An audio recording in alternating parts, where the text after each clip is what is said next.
Let me turn this music down. Good morning, good afternoon, or good evening. This is Pamela, and you are watching Pam Entertainment TV, where we review movies, television series, and incidents in pop culture to see how those incidents in pop culture may or may not affect our daily lives. Listen. I'm getting my TV series review back on because my favorite, one of my faves, y'all. Whew.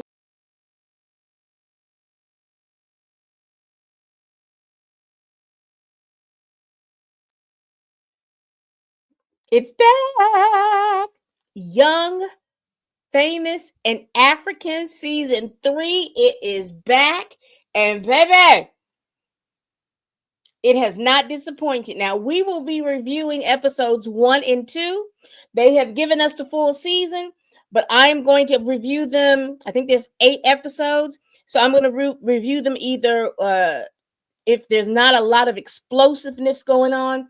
I'm going to review them 2 episodes at a time. If it's something explosive or something that we need to really get into, I'll review that episode. But I'm not going to let Netflix dictate to me how to get this stuff out to you all. I'm hoping that you all are watching. If you all have not been watching this series, definitely go back and watch season 1 and season 2. You will definitely get caught up. You'll definitely know the characters that are coming out here. We have to be introduced to a couple of new characters right now.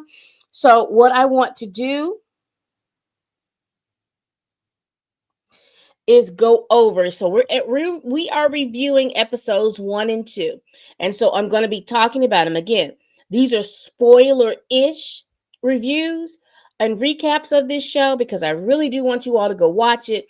And it does a disservice if I sit here and tell you everything that happens. But baby, we are going to go on. Let me tell y'all something.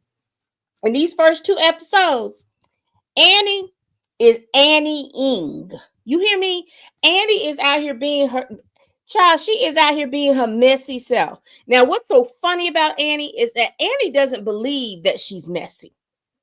She thinks that she is the victim in the whole story because she will throw a rock. You talk about throw a rock and hide your hand, and then she will go to different people to try to plead her case or to make herself look different. And if you watch her, she always wants like the new people to come in and she'll latch on to the new people and then she will give them what they give out. So let me tell you what I'm talking about.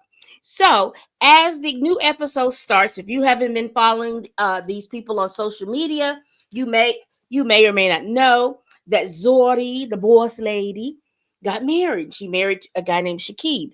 So they showed, I don't think it was the wedding per se. I just think it was the wedding that they had for the sake of the show. That's just me. So she's marrying her husband. Now, Zari boss lady, I'm going to say she has to be in her 40s or very late 30s because she has a son that looks like he's 20. That's what it looks like to me. She has older children, and then she has younger children that she's had from Diamond. And so she's somewhere up in that age. So she's like in her 40s. This husband looks, if he's 25, I would be surprised, but I'm going to give him 25. But I would be surprised if I give him 25. His name is Shakib. So he is new on the show. So they're getting married, and Zari invites basically the whole crew to come. They all don't show up, but the people who do show up, Nadia, Kylie, and DJ, Naked DJ, uh, let's see, Kylie, Nadia, what's her name? Fontana. She shows up because you remember last season she was, she loves herself some Diamond, and Diamond is one of them people. He always has him a. I hate to say it, but he always has a lot of women, and he plays each one of these women to the fiddle. So if you haven't been following them on social media, there was a big brouhaha between some of the cast members, particularly Zari and Fontana, because last season, as you knew, Diamond was telling her that she was the only one that he was dating, but everybody else was saying that Diamond had a girlfriend, and apparently this girlfriend had said some stuff or done some stuff. It was a whole brouhaha online. I didn't follow it too deeply, but I did see that there was a little shenanigans and stuff going on. But I was like, I hope they interweave this into the show. I will tell you, as I'm looking at the cast, let me see. Hold on. I will tell you that as I'm looking at the class, it looks like some people are not there. So this is a cast photo, and we see, let's see. Hmm. So here we have Fontana, we have Fontana, we have Diamonds, we have Zori the boss lady, we have her husband Shakib. Who is that? I'm not sure who that is. Hold on. This is Kiwillie. This is Swanky. This is Lewis. This is Annie, Nadia, Connie, Kaylee, and Nikki DJ. It doesn't look like Andila has come back for this season. That's what it looks like to me. It doesn't look like Andila has come back. And that's sad because I love me some Andili. I did. I thought he brought a mature sense of it. But I think with last season and him with the two women who have mothered children for him and all of those different things, I don't know if that caught on well with the audience or not. He's one of those people that I honestly, you know how with the Real Housewives of Atlanta, you know how they have friends of friends or something like that. I think I think he was trying too hard to push that. And I don't know if that worked out all right because like I said, I don't see him in the cast and he's already a successful interviewer, like sportscaster or something like that. So this may not have he may not have been able to work this within his schedule. I don't know, but I don't see him here in the cast. So I don't know if he is part of the cast this year. But if he was a friend of the cast, that would be a great role for him because he always gave me the maturity. And a lot of these people, particularly Diamond, there needs to be a level of maturity going on with this cast. But let's get into it. So with the first episode, which is called Love is in the Air, Zari is getting married. She did get married. She married Shakib. And Annie, Nadia, uh, all of them came to the wedding, with the exception of Connie and yeah, Connie. Yeah. Because there's a new person in here in purple, and she hasn't been introduced yet. So she didn't come. But anyway, baby, Annie is being Annie. Now, if you remember from last season, there was a big brouhaha between Annie and Swanky because apparently Swanky overheard Annie talking greasy about him on a telephone call. And that's going to play in this first and the second episode. So Annie comes in, and if you have not watched the show, one of the things I know about Annie is she has a lot of negativity going on in her life. She's married to a man that she can't really trust. And because he's an artist, he's a musician, singer. She is an actress. She can't really trust him too much because every time he goes out and goes somewhere, he is with other women and then they have babies. She is in a marriage where this man has had several different babies on her. She seems to be okay with it, but deep down, she's not, but she's trying to save face and such, and she doesn't want anybody to say anything about it. But yet and still, because she's miserable, she wants to try to be nice, nasty, and spew misery on other folks. And she's always clashing with people because, particularly if she comes across someone who's going to match her energy, she has an issue with that. As long as you stay fake with Annie, she's fine. She gives me surface level. But when you have to go deeper with Annie, she is nice nasty.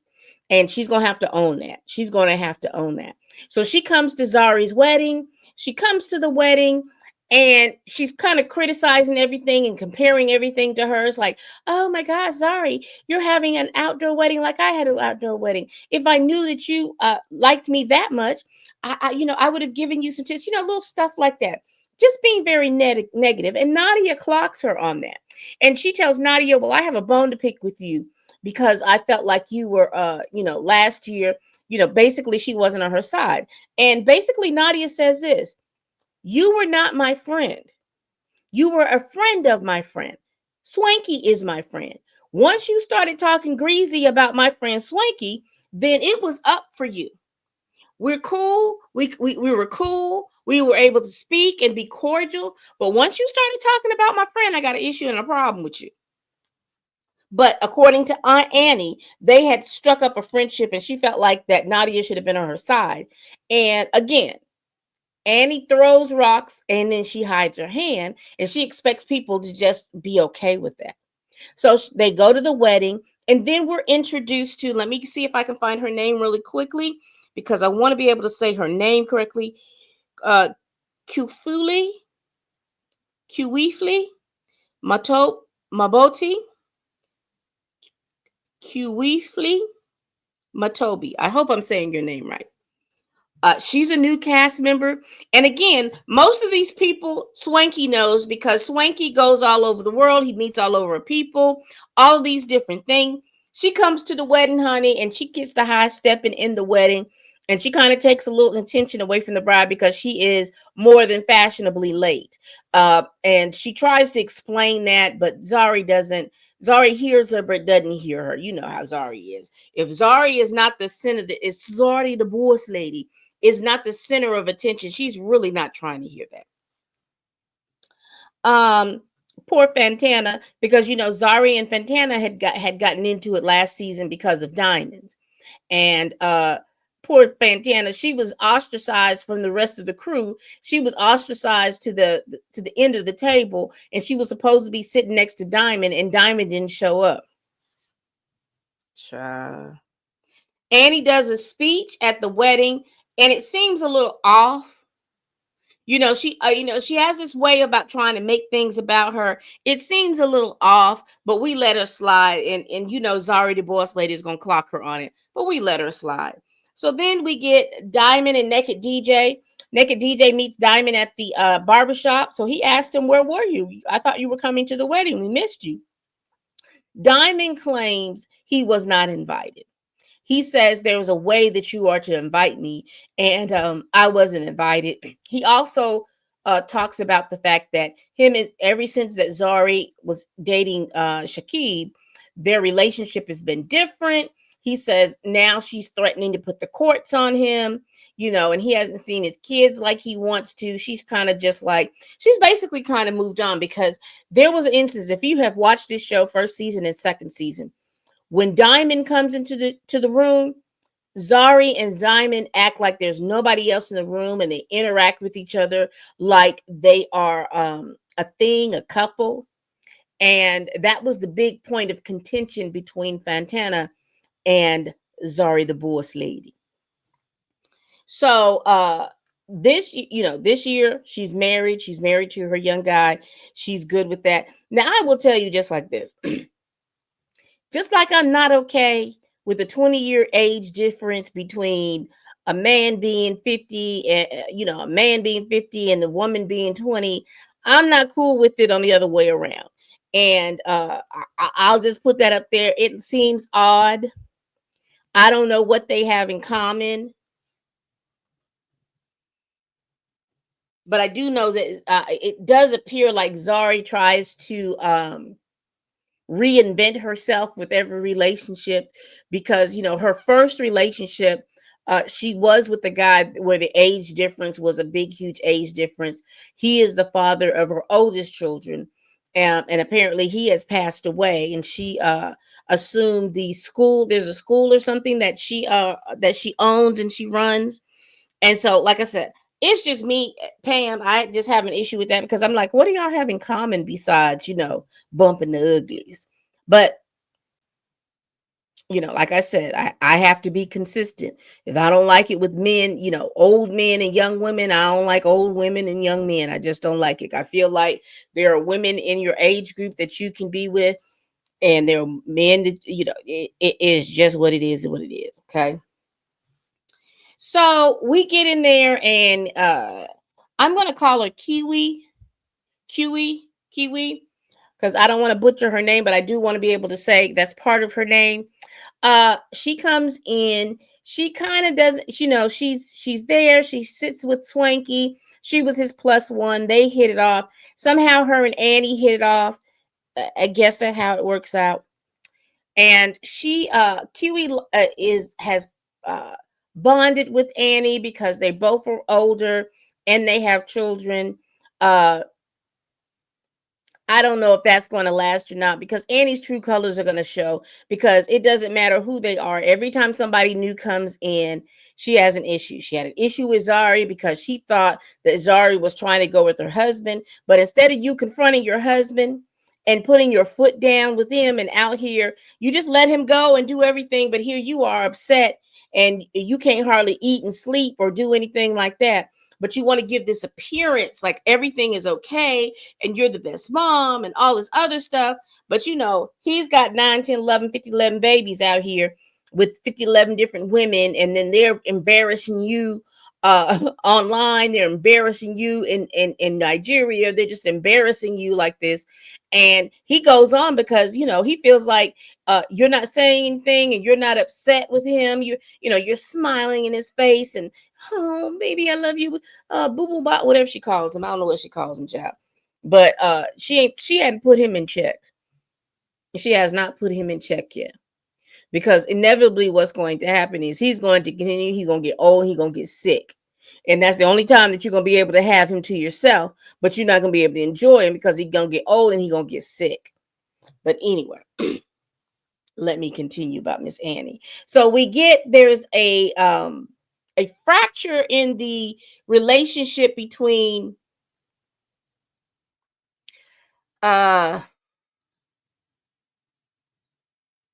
there is a fracture in the relationship between let me see, Nadia and Annie, because Annie tried to confront Nadia at the wedding.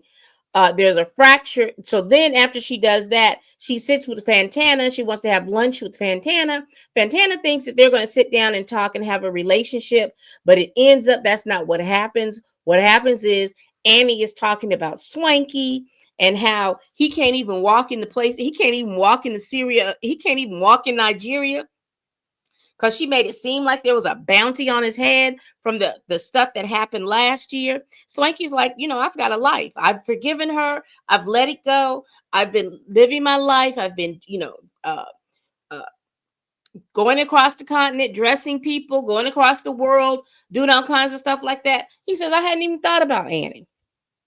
And you can tell there's a difference because the way Annie is dressing right now, I don't know if it's very different from when she was quote unquote friends with Swanky. She done upped her style or whatever. And I don't know if that's an indication because she's on this show.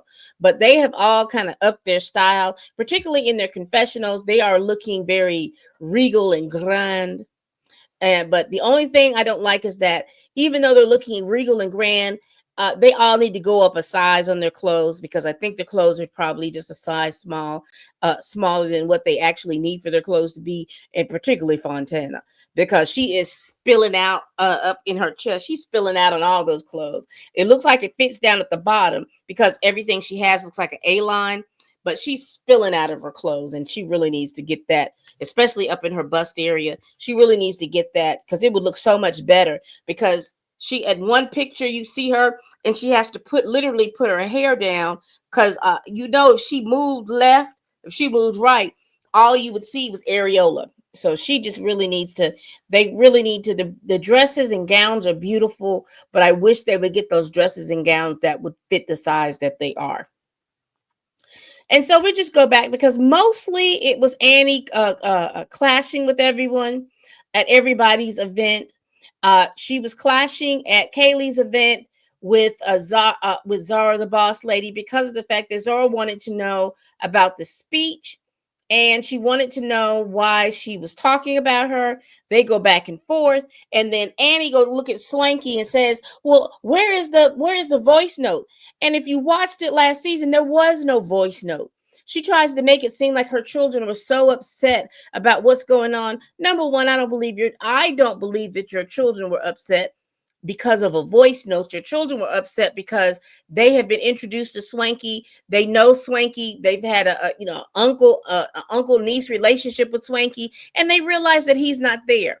And so you don't want to have to explain that to them.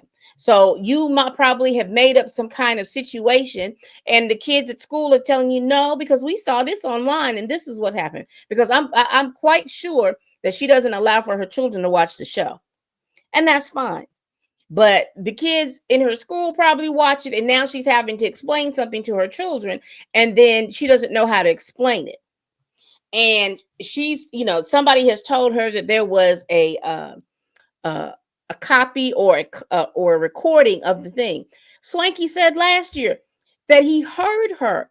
They were on a phone call. She didn't know he was on the phone call, and that she was talking greasy about him. But she wants to make it like there's some kind of a voice note, a voice message, or voice thing, and she wants him to present this voice message. And he's like, "We went through this last year. I've been to counseling. We've been through this last year. I don't want to go through all of this." And then she wants to bring him in because Zari and Annie are going at it at this dinner that Kaylee has put on. And she wants to bring Swanky into it, but he doesn't want to be into it because he knows that she's talked about him when Annie had lunch with Fontana. So Love is in the Air was basically about Zara's wedding. Boundaries, which is episode 2, was where all of this chaotic stuff has happened. So we will see what's going on with episode 3. Now, I will say in episode 2, one of the things, let me see what I wrote down here, because there was a couple of things that interest me.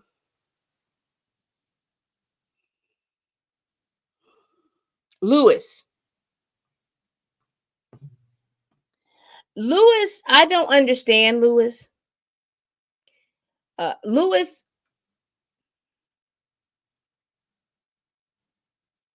he will like you because him and Fontana got into it because he likes you, and he will say things to make people think one thing, and then when you confront him about it, he tries to act like he's a player, but to me he sounds like a hopeless romantic.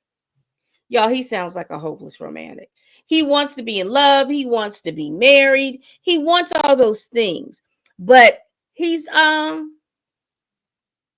really doesn't have the game for that. I mean, he's a handsome man, he has a nice body, but he doesn't have the game, and he seems very immature. And he doesn't know how to express himself because of the immaturity. He doesn't know how to express himself.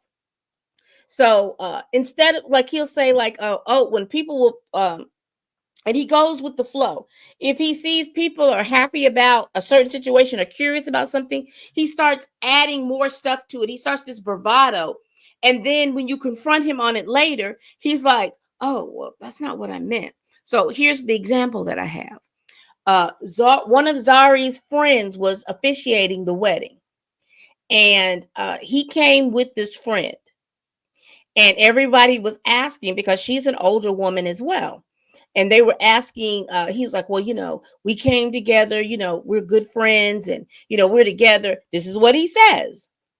And then when he's confronted about what he says, he's like, "Oh no, I'm a single man, and as a single man I have many women and stuff like that." But that's not what you said at the wedding. You made it seem like you and this woman were in a relationship, and you were okay with that because everybody was asking you about that question. So then when they come back and ask you another question, then you get upset in your feelings. And that's what Fantana said, because I think he's sweet on Fantana, but he doesn't know how to approach her. And she's like, she would be open to him, but he doesn't make his desires known. He's not like Diamond. Diamond basically sugarcoats and lies to her. She just wants to hear you say I'm cute or whatever. She's attracted to diamonds, so they're just F buddies. He knows how to be able to coo her. Excuse me, I didn't mean coon. Coo her and she just melts in his hand. But Lewis doesn't have that kind of game. But him and Fontana in episode 2 get into it because he's like, you're not gonna front me, you're not gonna punk me. If I say what I say, I mean what I say, and you just leave it alone. You and I, we don't have no type of relationship because she's still running behind diamonds like she is. And so we'll leave it at that. But y'all, my show is back. I'm excited. I'm excited. I'm just giving you, like I said, the overview because I want you all to watch it. And let me know if you've watched this show. My old heads, I've been reviewing this for 2 seasons. Let me know if you've been watching. Tell me if you have not watched. It is on Netflix. The seasons are not that long. You can get into, by the time I get to the third and fourth episode, you could have finished the first season and you could be halfway through the second season and you could start on the third season, and we can definitely talk about it. All right, people. I do this every week. Please like, comment, and subscribe. Please share this video if you care. Y'all get into Young, Famous, and African, baby. The fights are wonderful. The gowns are beautiful. The scenery is gorgeous. South Africa looks so good. I want y'all to watch this show. Watch our people from on the continent cut up. I think it's on par with the Real Housewives franchise. So y'all come back and watch it. All right, people. Please tell a friend, tell a kin, tell a coworker, tell the heifer that you can't stand that I'm over here making these videos. And as always, people, bye bye.